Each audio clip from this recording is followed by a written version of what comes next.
কি রাঁধছো গো? দেখো এটা বাবা চিকেন। স্পেশাল কিছু করছো নাকি আজকে? না না স্পেশাল কিছু নয়। হ্যাঁ তুমি তো জানো তোমার বেটি একটু পাতলা পাতলা ঝোল পছন্দ করে ভাতের সঙ্গে। তুমি কি কষা খাবে? আমার জন্য একটু কষা রাখবো। তাহলে তোমার জন্য আমি তুলে রাখবো। কালারটা ভালোই এসেছে বলো। হ্যাঁ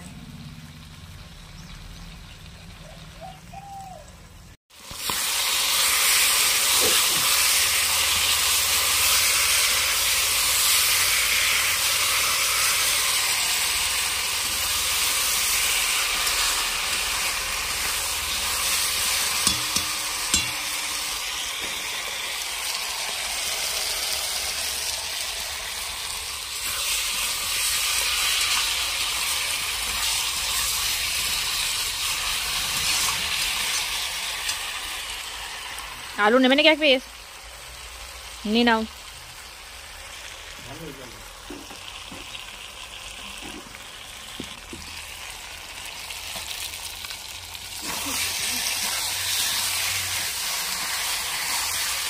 আমি ভেবেছিলাম এবারে তুমি এলে আমি বলবো একটু দেশি মুরগির মাংস আনো,